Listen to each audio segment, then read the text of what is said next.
Welcome to Fly on the Wall podcast. I'm your host, Chris Sonksen, CEO and founder of Church Boom. Here you get to sit in on a live coaching session as I coach pastors through the ministry challenges we all face. If you find this podcast helpful, please make sure to like, subscribe, and share. Hey, today we're talking with John. He's got a great church in Texas, and we're talking about the difference between vision and mission and how it can make a difference when you define them correctly and you develop both of them. I think you're going to love the topic, but before we jump into that conversation, I want to encourage you to check out churchboom.org. We have something called Church Boom Network. The Church Boom Network is pastors that gather monthly in small groups on Zoom. We have live events. Matter of fact, we have one coming up where we just get together for a couple days and grow together. Everybody needs a tribe. A lot of us belong to denominations, but we don't belong to a tribe, a group of guys that we're growing with together, learning together, and kind of going through ministry together. I encourage you to check out churchboom.org and jump on in to the Church Boom Network. I think you will absolutely love it. Let's check out today's conversation. Let's jump into the coaching conversation, man. How can I serve you today? Yeah, so about 6 or 7 years ago, I took about 20 of our people through your book, When Your Church Feels Stuck, and it worked well. It really gave us clarity, and we came out of that process with a very clear vision and really focused on that for the last 6 years. We've really made some strides, more people serving. We celebrate people serving a little bit better, and our culture. The biggest thing we were trying to do was see a shift in our church's culture. And so we started to see those things happening, and our church grew a bit, and the Lord really blessed in a lot of ways. And here we are today, and our church is stuck again, but at another level. And now all those people that have been serving, we need, the needs have changed, the budget has changed, people serving, all of that has really changed. And so I'm about to go through this process again, and the questions are different today, though, than they were 6 years ago, and right. That's kind of where my questions are today. So if I'm hearing you correctly, a few years back, you felt like you were a little stuck. You guys have grown, went through the book, worked on it, then you guys grown, and now you kind of feel stuck again. Describe stuck to me right now. Where do you feel stuck? So the Lord is blessed. Everybody is, fairly excited, and it's good culture in the church. But now, all of those people that we rallied to serve, and all of those volunteers, like last week, during Easter, it requires more volunteers in kids ministry. It requires more volunteers in nursery now, and so it pulls people into different roles. And so now the needs have changed, and it is starting to be a bit overwhelming to those that do serve. And so my first question is just, how do you prepare your volunteers and leaders for the next level while you're sort of enjoying this level, but in my heart of hearts, I know that, man, there's going to have to be even more changes for us to get to where God is calling us to go. And so everybody's pretty happy, but I know that doesn't lead to a good place if we get stuck there. And so I'm trying to foresee that. And how do I prepare for that next level? Yeah. So, excuse me. A couple things. One is, I think it's important, John, to know that every church is moving from cement to concrete, and you're in the process of drying up. So you've got to keep things moving. Secondly is the job of a pastor, the job of a leader is to see further and faster and farther than everybody else. You got to see farther, you got to see faster than everybody else and say, this is where we need to go, which is part of what you're doing here today. The other thing I would say is, when you say, man, the people are happy, you mentioned that a couple times, people being happy, people tend to view the size of the church in which they first came. So if they come and the church is this size, that's how they view it. If they come and the church is this size, that's how they view it. So they're used to this. They're used to access to the pastor. They're used to access to anybody they want. They're used to this sort of family kind of dynamic, and it kind of just feels like it's our little group, and then it kind of grows, and it's like, okay, that changes things. And so there are several dynamics that I just mentioned, the cement and people view the church size way it first came, and pastor seeing further and farther, and pastor. Those are all important to understand. What I would look at is whenever there is a jump to the next level, it typically will do with a tweak in the strategy and a shift in the culture, or the structure. The structure, shift in the strategy, or a tweak in the strategy, shift in the culture. So if you're continuing to grow in your engagement of volunteers, grow more. Keep doing it. But you can't grow more volunteers and not change the structure. Who answers to who? How many layers of leaders are there? Is there pastors, directors, coordinators, team members? Like, how does that look? And it's important to be able to lay down those different layers of leadership, and the structure has to change. The one thing I always say is if Chris and John get on a plane, we head over to New York, we say we're going to add 20 stories to the Empire State Building because that's what we want to do, and me and you are just going to start building 20 stories up. That's going to be a major problem for the structure. We got to deal with the structure before we move up. Same thing with church. You got to deal with the structure before we move up. So I would continue to look at the strategy, tweak where you need to tweak, keep on growing, but the pressure is going to come. Just like on going 20 stories up, the pressure is going to come when you don't change the structure. Who answers to who? Who's the leaders?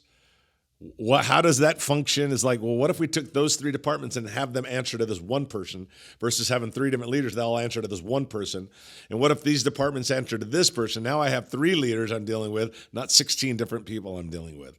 And that is right where we're at. That's exactly where we're at right now, because everything prior to today was just good. Yeah. Now it's really affecting volunteers. It's really affecting leaders. Yep. And it will.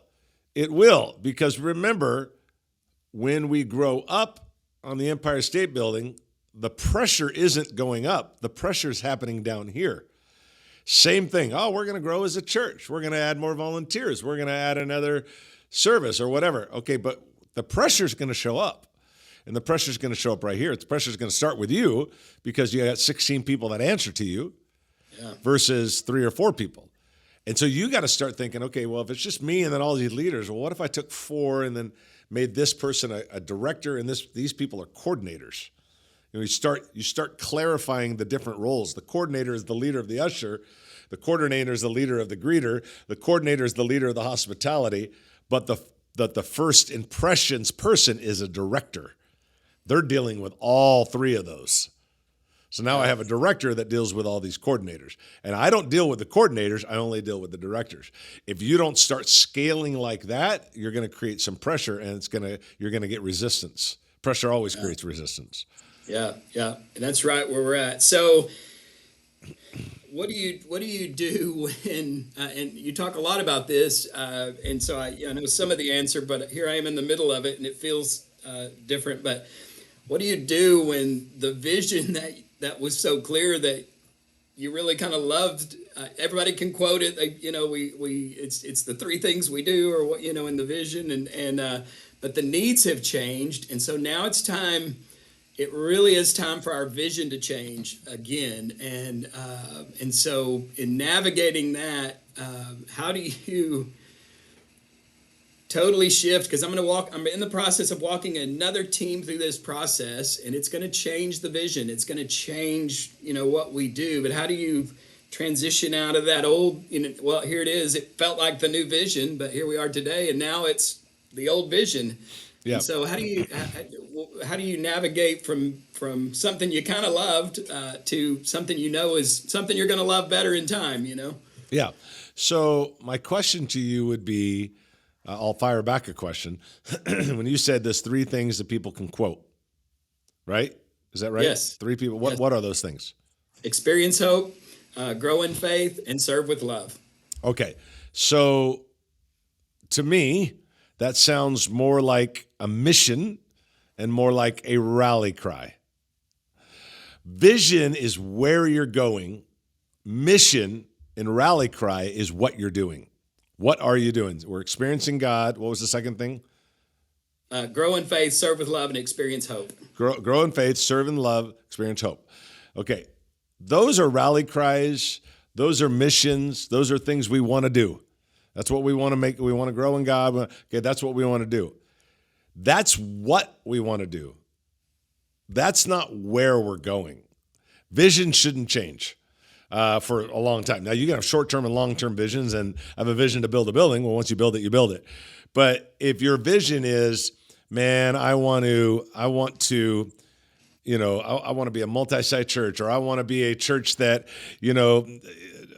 grows and does this and impacts this way. And we want to be, like we would say, we've always said, man, people ask, well, what's your vision? What's your mission? What's your vision? So I'll just kind of share with you. So we describe our mission is that we want to turn at South Hills Church, where I'm the founding pastor. We want to lead unchurched people into a growing relationship with Jesus Christ. That's what we do. What do? We lead unchurched people into a growing relationship with Jesus Christ. Everything we talk about, it's everything we do. If you were a fly on the wall, no pun intended, on a board meeting or a staff meeting, you'd be hearing about how do we turn unchurched people into a growing relationship with Jesus Christ. So how do we do that? How do we lead that? That's the mission. That's what we're doing. Where we're going, the mission what we created is we want to connect people to Jesus in every state and on every continent by developing leaders and creating irresistible churches. That's where we're going. We're not even close to being done, but that's where we want to go. Now, what we do every day is we lead unchurched people in growing. That's what we do. That's who we are. That doesn't change. That won't change forever. That's not going to change in 3 years. Where we're going, we want to lead people to Jesus and on every state and on every continent by developing leaders and creating irresistible churches. No one's surprised that knows me well if I say, hey, man, I want to be all about developing leaders and creating irresistible churches. Oh, everybody's like, oh, well, yeah, that's you. That's who you are. That's where we're going. And that's so I would probably challenge you to think like, okay, is this three things our vision, or is it really more our mission? Who we are, what we're doing. This is what we do. That's not going to change. Now, your vision may be bigger. Man, I want to impact the community. Man, yeah. we want to impact the community in this way. We want to start campuses. We want to develop leadership institutes. Man, our vision is that we have, from our small city, that we have a voice to the nation. And this is where we're going, but this is what we're doing. You have to separate the what and the where. Yeah, and I think when we started, it's almost easier when we started because everything is about, don't let this thing die. Hey, we got to push out. We just got to think out. And so we started doing those things. But today it's more systems. We're moving toward being more strategic. We're moving more toward having a longer view of our vision. And so we're starting to move that direction. But it is the excitement of staying alive is not enough once you're alive. I mean, it's time for the next. Now it's time for the next. Yeah. The next level. And so we've grown some numerically, and the excitement. Some of that excitement I can sense is starting to change to real work. And so now it's touching long-term leaders and positions and all those pulls that start to happen, and it's kind of what we're in the middle of. It's exciting because I'm starting to see the next decade of what the impact that can be made, and if we'll just kind of stay at it and get clarity again with all of that. And so people that have worked really hard to help us get here, it's kind of funny. You can almost get protective of the good thing, and that's not healthy either. So that's kind of our challenge. Well, it is, and that's not nothing new. It definitely is always a challenge. People have a way of getting comfortable, but comfortable and growth are hard to coexist. They just don't coexist very well because the growth always makes you a little uncomfortable. But I would, back to the thing, challenge you, obviously not on this podcast, but challenge you to think like, what is really our vision? Where are we going long term? I mean, I'm talking big. Like when I say we want to connect people to Jesus in every state and on every continent. That's saying that we want to have 58 campuses or whatever the number would come out to be, 57 campuses. That's a lot. Like we got 12 now, so we're not even close. But that's our goal. And how do we do it? We develop leaders and we create irresistible churches. Well, yeah, look, I mean, we're a developing leader. That's what we do. So how do you need to start to think like, what is the thing, the unique thing? They call it a USP, ultimate strategic position. What is the thing that's just like, nope, that's what God's called us to do? Most people are going to we put on services, we put on small groups, we put on serving, and we have Easter this. And like, if you look at the real general concept of every church in America, generally the same. We're trying to reach people for Jesus. We put on services. We have some form of small groups. We get involved people with serving. And, those are just kind of like, whatever. Maybe they're different qualities. We do it different ways. But what is unique to you? Like, oh, no, that's who you guys are. There's amusement parks and then there's Disneyland. Yeah. It's like, that's unique. I mean, they got Mickey. This is who they are.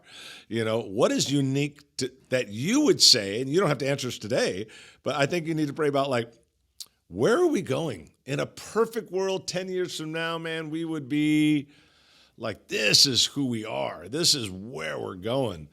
I think that's something for you to think about because you can separate those two. This is where we're going, but the three things you talked about, but this is what we do every day. Whether we are a church of 100 or a church of 1,000, we're still going to do these three things. Yeah.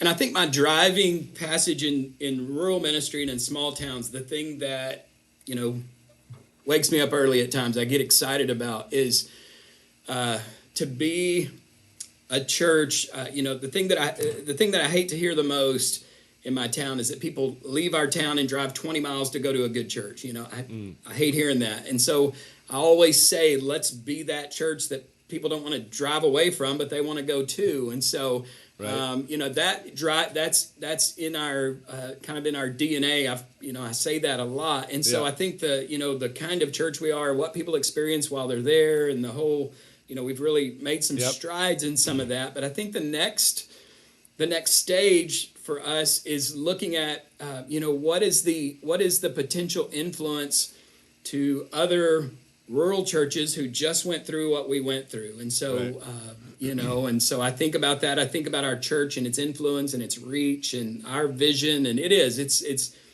growing. I'm excited about that, but it's just a little foggier now than it has ever been. Well, if you look at, because of conversations you and I have had before, John, on the phone, a couple other times, you have a heart for the rural community pastor. No question about it. You've told me that more than once, and you just mentioned it again. Okay, so just think about mixing that into, who you want to be in the community, that we want to be people that people drive to, not drive from, away, or however you said that, which is great. I love that. But also that rural community. So just think about me attending your church. I live in the area. Let's say that I'm a pretty good business guy, got a good head on my shoulders. I've done well financially. Now I'm going to give. But when you start mentioning, you know what? We're going to change the face of rural churches. We're going to help them be more practical. We're going to help them be more influential. We're going to help them be more impactful. We're going to coach them. We, from our little place at Archer City, right? Archer City, we are going to impact rural communities all across America. And we're going to do it by creating this thing called the Rural Initiative. I'm just making this stuff up. And now all of a sudden, let's say I have high-level leadership and a high-level checkbook. I'm going, I could get behind that. I always challenge guys to think, is your vision big enough for the guy that can write a $10 million check that he would? Or is it, I don't think you really need the vision you're telling me doesn't need this kind of check. Yeah. But when you start sitting there and just going, there are 125,000 rural churches in America, in Texas alone, there is X amount of rural churches. And from right here in Archer City, in a town of 1,642, I think you said it was, yeah. we're gonna increase our influence by doing this. Like, you just need to talk it out some more, and you need to flush it out some more, and then come up with the language. Because anytime you have vision, it's got to have clarity, language, and urgency. Clarity, language, urgency. Once you start talking that out, it's like, guys, this is what we're going to do, those three things you mentioned. But let me tell you where we're going. Man, over the next 10 years, this is what I see. This is who we are. This is how we're going to impact people. What if we helped every rural community do things with a little bit? Let's say there was rural churches in Texas. Let's say there was 1,000. I don't even know. Whatever. It doesn't matter. Say 1,000 in rural Texas. You're like, man, in Texas alone, we're going to focus on our state, on the great state of Texas. And we are going to influence these 1,000 churches, and we're going to help 1,000 churches grow 50 people. That's 50,000 people. Wow. Yeah. So now you get to say, hey, we're never going to be a church of 50,000 in this building, but we will be a church that is 50,000. We're just going to do it differently. Wow. Now all of a sudden, I'm sitting there just going, if I'm the business guy in your church going, man, I can get behind that. How are you going to, now let's talk about how you're going to do it. Okay, this is what we're going to do. We're going to start within 10 miles of us, or within 50 miles of us, within 100 miles of us. Here's what we're going to do. Here's how we're going to influence them. Here's how we're going to coach them. Here's how we're going to resource them. I don't know. I'm just making stuff up as I go along, but awesome. But you're separating vision from mission. That's where I think you need to separate. It all started with, how do we add to the vision? I would say separate the words. Don't add. This is your mission. That never changes. But your vision, this is where we're going. Where we're going, what we're doing. Those are two different things. Wow. Awesome. Does that help? That does. I appreciate it. Yeah. Excellent. Hey, last quick question. How do you decide who gets paid? You got volunteers putting in hours. You got people, you need hired staff, and you need people covering bases. And oh man, it's how do you decide? You got worthy people, and sure. Anyway, wow. How do you make those decisions about paid staff? Yeah. Those are hard decisions as you're growing, and you got a lot of people that are volunteers, and maybe stipending them or part-time or full-time becomes a possibility for you. That's when I think you start to look at a couple things. First, in order of departments, what do I want to get covered in a big, strong way? I think you need to figure out that. It's like, man, we've got to hit a home run in these areas. Yeah. Secondly is you want to make sure that you don't run into the trap of putting friendship over leadership. Oh, yeah. I hired this guy because I like him. He's my buddy. My wife and I really love this lady. She'd be great. It's a matter of who's going to be the person that delivers the highest results. Obviously loyal, obviously character, obviously they love God, they love you, they love the church, all that. Assuming we all know that. Who's going to deliver results? Who knows how to build leaders? Who knows how to build teams? On a recent podcast, I talked about that. I talked about a leader needs to have what I call the non-negotiables. The non-negotiables are the 3 or 4 or 5 things that you're like, if I hire a person, they have to have that. Now, I'm expecting them to grow. I'm expecting them to get better. It's like, you're 20 and you join the NFL, or you're 20 and join the Major League Baseball team. They're expecting you to get better, but you don't even get on the field unless you have these qualities. They don't let anybody on the field. But once you get on the field, they're expecting you to grow. Now, your leaders, as you hire them, part-time, full-time, stipends, whatever, there needs to be sort of what are the things for you to even be on the field? They're expecting you to grow, but because if you don't have those, you'll hire out of friendship, you'll hire out of the person that's the squeakiest and talks to you the most about it, versus like, what are the things that are absolutely non-negotiable? that you absolutely say they have to have this or they're not even going to join the team from a paid position? Yeah, and I think out of growth, some of that growth, I think sometimes we, kind of out of crisis, made some fast decisions at times. Yep. So. Well, always remember, John, that when desperation rises, standards fall. Wow. Yeah. And so if you're getting desperate, the standard will always fall. Wow. So figure out what are those things. I'll give you some examples that I use. I want to know if a leader's gravitational. Do people naturally want to be around them? Do they gravitate to them? I want to know if the person knows how to build leaders and build teams. That's really, really important to me. Do they know how to build leaders? Do they know how to build teams? I want to know, do they have relational intelligence? I want to know, do they know how to be strategic? Do they know how to be strategic? Like, those are the things I want to know, do they know how to do? And I want to know, do they have drive? Like, I don't have to babysit them. Yep. Like, to even get on the playing field, they got to be here. Now, I'm expecting them to grow once they're on the team, but to even get on that NFL team, you already got to be here. Yeah. And that's the same thing. I think you have to know that list, because if you don't know that list and stick with it, you'll start justifying their weaknesses. Wow. Yeah. And you'll end up making a mishire, which is very expensive to do. So anyway, I hope that helps. Thank you, man. I appreciate your time. That helps a lot. And I appreciate the encouragement. Absolutely. Well, anything I can ever do for you, John, I'm always here to help. Thank you very much. All right. Have a good day, bud. Bye-bye. Hey, I hope you enjoyed today's conversation with John, and he's got a great church and love talking about vision and mission. I want to remind you to check out churchboom.org and make sure you check out the Church Boom Network. Everybody needs a tribe to belong to. A lot of us belong to denominations, but we need to belong to a tribe, a group of guys that are going in the same direction, growing together, learning together. I think you'll love the Church Boom Network. So make sure to check it out on our website, churchboom.org. Thank you so much for checking out today's podcast, and we'll see you on the next Fly on the Wall.